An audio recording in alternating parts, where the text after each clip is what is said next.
This is Dr. Bob. With decades of experience in ministry and ministerial education, Reverend Dr. Bob has dedicated his life to serving others. He has a multifaceted background in religious education, pastoral counseling, and professional leadership.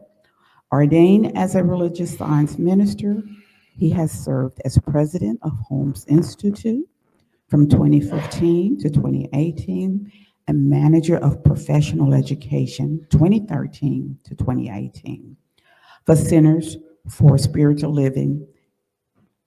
His extensive experience ranges from pastoral, psychotherapy, and addiction treatment to training and consulting for businesses and organizations. With a commitment to spiritual growth and community development, Dr. Bob has also facilitated workshops and retreats on various topics related to personal and spiritual transformation. Dr. Bob's passion for education is evident in his role as senior minister at the Basel Church of Religious Science 2000 to 2003, the Greater Philadelphia Center for Spiritual Living. In these positions, he taught curriculum, graduated students, and led ministerial programs. And that is what he has done here at the Center for Spiritual Living, Midtown. I welcome you guys, Dr. Reverend Bob, please. Thank you, thank you. Hey. Whoops, sorry. Wow, that's a lot of words about a long life of a lot of fun. So thank you so much. Thank you so much. I am thrilled to be back here. I want to join in the congratulatory moment for each of you. One of the real evidences of building spiritual community is when it lasts after the most recent leader leaves. And you guys have been doing this for a year now. I salute you. I celebrate you. And I am convinced that this is not because of so much of what I did, but because of who you are. Some of you have been in this teaching longer than I have, and some of you who are my teachers are sitting out here as well. So I have had a chance to learn a lot from you, and I've had a chance to learn for us to share a lot in terms of these years that I spent here as the leader, and I'm so grateful for that. Today marks a new day for me because after a year of trying to pretend to be retired, I'm not anymore. Done with that nonsense. What I am doing now, and I'll see if I have time to share some of the stories. We do have a Q&A afterwards, so if you've got some questions or for me, or you have some thoughts about what we talk about, stay around afterwards. We'll do a little Q&A and a little chance to catch up then. But in this time, what has happened is I got very clear I'm not retired.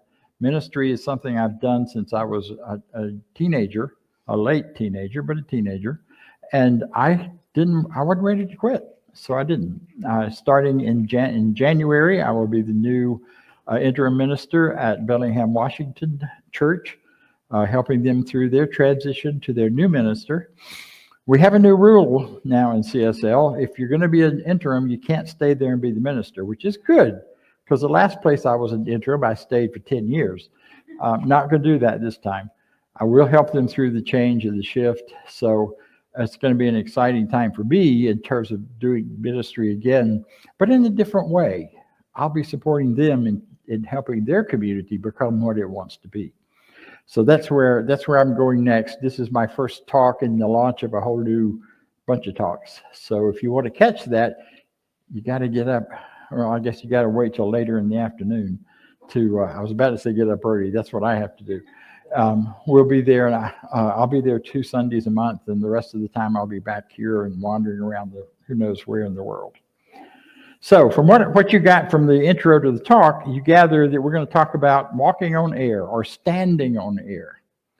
Now, the real title of that message, I used that one because that's what CSL put out, and I thought it was cool enough. But the real title I'm speaking to is Dancing Over the Abyss. which I think is a whole lot clearer and a whole lot more accurate to what people are doing nowadays. Maybe not this crowd, because you guys know a lot of spiritual truth and a lot of spiritual power that everybody else doesn't necessarily. Although many of you out there, wherever you are out there in the cyberland, are also part of this yes and no. And yet all of us have these moments where we go, oh my God, what is happening in the world? I mean, I don't know about you, but every time I open a newspaper and look at a headline, there's some new great catastrophe about to happen to the environment, to the water, to all of these different things. We've been through a pandemic that we came out of and into a whole new reality. And in that whole new reality, it don't look like it did before. Because what we discovered in the pandemic was that we could communicate from our living rooms and do everything we were doing anyway, except bump elbows with people. And some people love that. And some people don't like it a bit. And people are all over the boards in between. It's been interesting how many spiritual communities, not just CSL, but many have had difficulty coming back afterwards. People just stay home. Why come out and get dressed on a Sunday morning when I can sit back and drink my coffee in my bathrobe and pajamas and have a great service? Well, the reason is you're missing this. You're missing what we're having right here, which is the personal part of life. So dancing over the abyss. You've got all these things going on. I know you guys have already probably sick and tired of this by now, but we did have an election not long ago. And there's a world of folks who are hurting, and there's a world of folks who are celebrating. And I got a surprise for you. You may not know this, and maybe people in this room, because I don't know all your political stands, nor do I want to. We got ministers in CSL celebrating the outcome of the election. And practitioners, and people, and members. And we got folks in CSL who are practitioners and ministers and members who are miserable and sad and feel like the world is coming to an end because of this. Well, I have some things I want to say about that, because I think that's what walking on air, standing on air, finding your stance on air is all about. It's lifting us above and beyond that either-orness of life. You know, it's easy to get in one camp or another, or get in one thing or another, and let our minds be sucked into one way or another. And I'm not saying there's anything wrong with either one of them. I'm just saying there's a bigger and better way. And that's where I want to invite you into. Now, several years ago, I guess it was about 2016-ish, I was working for Holmes Institute, and we did a retreat for ministers, or for the ministerial students in Florida. And on my way to that retreat, I stopped in this little hole-in-the-wall place where I went in to eat, and I sat down to eat, and I noticed there was a whole table full of guys from the VFW between me and the bathroom. And I thought, oh my goodness, I am wearing a t-shirt that I bought at an LGBTQ rally, a pride rally, and I got to walk by those guys. You may have heard this before. I did. I got up, I walked by them. This is the t-shirt I was wearing. Can you see it?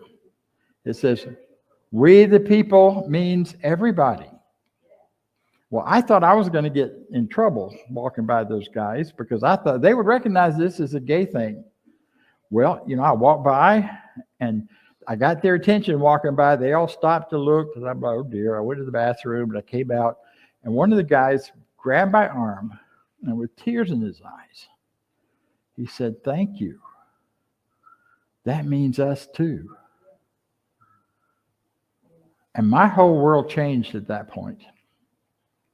Because I realized at that point, no matter who we are and where we stand on either side of the political spectrum, on either side of what we believe to be right or wrong, anywhere, we are all included in this great thing called oneness. And we have no right, hear me, we have no right to exclude anybody from it. Now, I don't know about you, but I've been tempted. I've had some moments when I want to yell at one person or another, and sometimes on both ends. especially with the politics. I get mad at all of them at some point. I grew up in politics, so I know behind the stories for a lot of this. Florida politics at that. So the truth is, though, if I live there and stay there, yeah, you see that little guy out there? I hope he's got a parent somewhere close by. I haven't seen one yet. There is a different place to stand. And it's called, they call it standing on air. I call it dancing over the abyss, because the abyss is that place where we get pulled apart. Oh, there comes a mom. Good. Gets pulled apart in different directions and where things do not work so well for us. So Dr. Holmes said, and I want to read it again because I think it's absolutely right. In the Living the Science of Mind is a commentary on the textbook.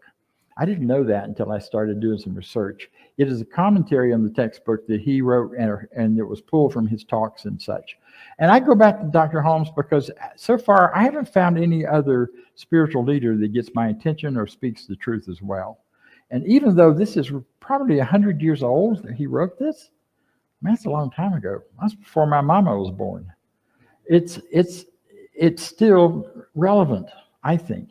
He says, the new age, we've heard a lot about new age in the last 20 years, demands that fear and superstition surrounding religious convictions be removed. Just be done with all the superstitious stuff. One day I'll have to talk about what that is, not today. And that the truth, capital T, plain and simple and direct, be presented, that people may learn to live now in the present with the assurance that the eternal God is their refuge. When you're standing on air or when you're dancing over the abyss, the one place that you know keeps you safe is that eternal God. Whatever way you consider that, please know when I say that, I'm not talking about some old man in the sky out there with a beard, even though I like beards. It's that whole idea of the energy and presence of life. It never can leave us. It's always our refuge. You take a deep breath and be still for a second. There I am. It's an interesting place to be. So I'm going to speak some truth to you. You may not like it. Some people don't like what I just said about both sides of this thing. That we need to honor and respect and love each other wherever we are in politics. My family is completely divided. There's me, and then there's everybody else. And I'm not going to tell you which side I'm on. You probably know. But, I really struggle with how do we do this? How do we go, how we cross that bridge? It's so easy. We just love each other. I don't love them any less because they disagree with me politically than I did before I knew that. I mean, part of me wished I didn't know it at one point until I worked it through, because we are so ingrained in being pulled into taking one side or another against anything in the world.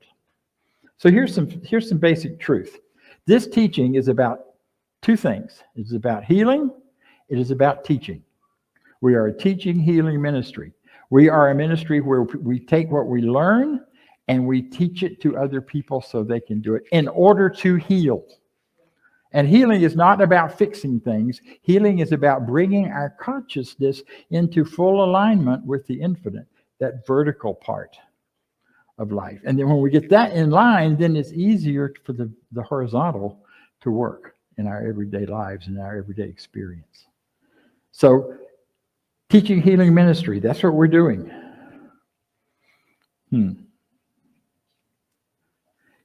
As long as there is human, here's the other piece. As long as there is a human ego that believes in separation, and I don't know about you, but mine slips into there about every 10 minutes. In and out, in and out. As long as we have human ego that believes in separations and believes that the way to achieve something is to have power over other people, then we are going to raise up wars and fights and disagreements in our culture. We can't help but do that because it's already implanted in consciousness. And until we heal all of that consciousness, We're going to have it. We're going to disagree. We're going to have the great divide, they're calling it now. You know? Do you know that we in CSL had a big piece in creating the current situation? Think about it. What's been the theme for Centers for Spiritual Living for the last 15 years? A world that works for everyone. Well, the only way to have a world that works for everyone is to bring everyone to the table. And that's what we've done. How much CSL had to do with that, I don't know. I think we have some very powerful people who have been treating for that one idea now for a long time. And in order for the world to work for everyone, everyone's got to be able to speak what works for them and bring it to the table. And that's what's happened. And so here we are. Here we stand on air above this so-called divide, or maybe right within this divide, reaching out with love across all those places to all of the oneness. We the people means everyone. So that's the truth that I think needs to be spoken and spoken over again and over and over again. We're going to continue to raise up wars and fights and problems as long as we internally continue to slide into that belief in separation and the belief in there's a power greater than me and I got to get it from you. Not that there's a power greater than we are and we can all use it. It's all there. Another idea. If you're going to change anything, if you ever run a race, any runners in here? You know, the start, you get ready, get set, go. You do it in that order. I recently, on my trips during this last year, ran a kind of race where I did ready, instead of ready, set, go, I did go, ready, set. Not good. Not smart. I went to the Northwest in the middle of winter to go camping up on the beach. And I was given a wonderful van to use for free for the whole time. And I could travel and I could camp. And I went. I go. And I bought everything I needed along the way. I got my porta potty to put it in there, and I got my cooking equipment. I got an extension cord, and I got a heater because there wasn't any heater in it. And I got all that stuff. And then I get to the beach. It rained. That's what it does in the Northwest in the wintertime. Every day, every night, day after day in the van. Needless to say, about halfway through, after about a week and a half, it was getting close to Thanksgiving, and I'm like, this is no fun. I couldn't even get out walking on the beach because it didn't stop raining enough, and it was too cold. So finally, I said, okay, I'm close to Camp Cedar Ridge, which CSL owns. I'm really good friends with the director there. So I called her and said, can I come over? I'm freezing. It's cold on the beach. And she's like, sure, come on. So I traded working there for about 2 weeks for a place to stay and a warm bed and heat and being out of the rain. And it was wonderful. I had a great time. So ready, set, go means you got to do it the other way around. Don't do what I did. Do what I did, what I'm saying do. So ready, in this case, in order to dance over the abyss, is to get yourself ready. How do you get yourself ready? You got to do the work inside. You got to start with that idea there is only one. Even though we look like a multitude, and even though it may look like there's division all over the world, there's only one.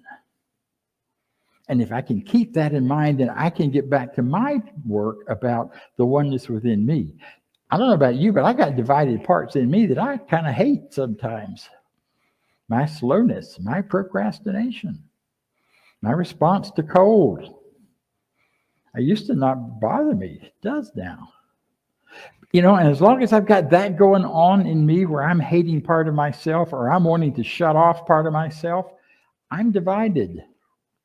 So I do my work to bring the oneness into me, to awaken. It's always there, but to awaken to it and to allow it to be the dominating factor in my life. I do that inner work to forgive those that I think have done harm to me. You know who you are? You're an expression of the divine. Nobody can hurt you. It might seem like it. They might have hurt your ego. They might even have hurt you physically. They might have messed up a relationship. They might have done all kinds of things. But ultimately, on the big picture things, they cannot hurt you. You cannot be harmed unless you volunteer to be harmed. That's hard sometimes. Do that work inside so that you don't carry that anger and grief and guilt around any longer, so that you can live in that place of oneness. That's the get ready. Now, the get set is kind of interesting because, for a runner, I was watching a little video on this the other day. They get ready and everything gets really still. And they get set, it gets really still and quiet. And I have never exactly been a runner. I've done a little bit of that, but not a lot. But I know that in getting that get set, everything goes quiet. When I get ready to come up here and talk, everything goes quiet just before I start. I let it all go quiet because that's when the divine can speak. That's when the divine can begin to empower and bring things in. Get set. And you wait, and you wait. And then the gun goes off, and you take off. That's how we have to do this spiritual life. We do our inner work, then we get really quiet and wait. And then somewhere along the way, as a result of our treatments, as a result of our prayers, as a result of our own choices and intentions, something in you says, go now. And you go. If you go sooner than that, it won't work as well. If you wait too long after that, it doesn't work as well. If you stay there on the set point too long, you'll fall over. You gotta be ready when the moment calls. See, that's one of the things about treatment I don't think we teach often enough. And that is that there is another whole step behind the treatment after you say, and so it is. And that is when you get that go moment and says, time to go do something. Time to go speak to someone. Time to reach out and be available. Time to say my truth. Time to stand up and say no. No is a loving response. Or it can be. If someone is coming at you with something that is feels hurtful or harmful and not within your reality, no is good. Boundaries are good. But not a no that says no and I'm going to destroy you. Just a no. That's not my world. I don't play that way. One of my favorite phrases nowadays is, let's talk about something else. Because there's no point in diving into some of the places if people are dug in on their differences. Let's talk about something else and find our commonalities. And then maybe later we'll come back to our differences. Or you'll discover that you got more in common than you have different. Whatever that place is, wherever that place is to go at that point. So that's another great truth. Another great truth, every spiritual mind treatment or prayer that you've ever done in faith is still working and operative in this amazing divine universe that we're in. Every one you've ever done, every one that any practitioner or prayerful person has ever done from a place of faith and positivity is still at work within spiritual law. See, I think we did this. I think we created our current situation, and I think it's absolutely perfect. Because now we can talk to each other. Now we really understand better who we are and where we are. Prayers are still working. They're still working. I prayed for peace for a long time before I ever knew anything about science of mind. That prayer is still working. And peace is not about not war. Peace is about what's happening in my consciousness and yours to start with. See, this idea there's only one power, that hasn't gone away just because we're having a different experience in America right now. It didn't stop. Spiritual law didn't cease to be. Spiritual truth didn't stop coming. For those who feel like we've lost something. For many people, this is the moment where it's finally coming true and coming forth. Finally, we're being set free. So wherever you are in all that, what matters is that you come back to the truth that you are an expression of the one. The one is still there. Spiritual law is still working. Prayers are still working. Life is still going forth and going forward. And it is rich and it is powerful. And it is, what are the threes? Three omnis, right? It's omnipresent, meaning it's everywhere. It's right here, right now. It is me, speaking as me. It is you. Listening is you.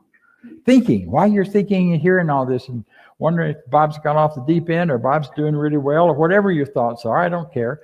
It's about the divine is moving through you in some way that matters. Because there's only one. There's only one energy, one power. And it's omnipresent. It's omniscient, meaning it's all powerful. You don't need to go get power from anywhere because you've already got it all. And we've done a lot in the last 5, 10, 6 years about power and about who's got it and who doesn't. And culturally, it's a different story. But in terms of truth, in terms of simple truth, we all have all we can ever use of power. We just have to choose to use it. Omnipresence, omnipotent or omnipowerful, and omniscient, all-knowing.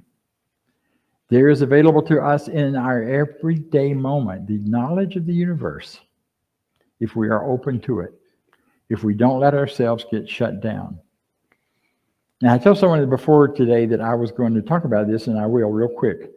There is something going on in our world now that will be our next big pandemic. It's already our next big pandemic, I think. And that is the pandemic of AI and the pandemic of social media and internet. Now, I'm not saying that those are evil things. What I'm saying is there are a lot of us, and I'm one of them, a lot of humans who have a tendency toward addiction. Anybody ever heard of that? And that addiction to those mechanisms is something that is sweeping the world in huge and negative ways. Because what it does, if you are addicted to it and you keep watching this stuff over and over and over, you've heard of doom scrolling, where you get on your YouTube or your whatever and you doom scroll for hours sometimes. I know people who do it for 14 and 15 hours a day. You know what that does? It causes your brain to shift the way it operates. It has an effect on your brain so that you can't be receptive outside of a certain range. It shuts you off. It closes you in. I lost the ability to read for a while because I was doing too much doom scrolling while I was sitting in that van trying to stay warm and not go out in the rain. Couldn't read, couldn't concentrate. Thought I was getting old. Thought it's because I was old and I couldn't concentrate anymore and I'd lost my ability to read. Oh my God.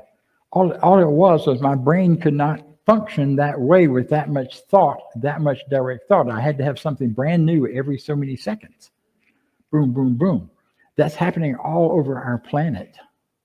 But the good news is I'm in a 12-step program now where we do it online. Yes, we're recovering from internet by being online on Zoom calls.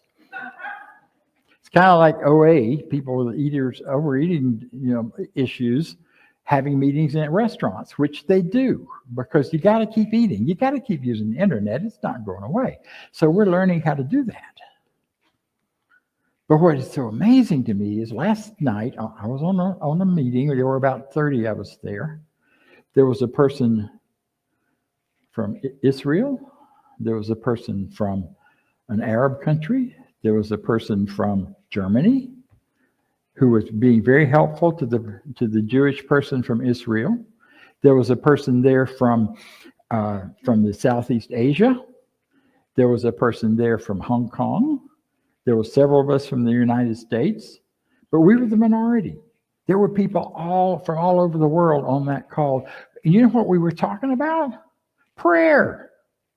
We were talking about a higher power and how to turn lives over to the higher power and get beyond the duality thinking of everyday life.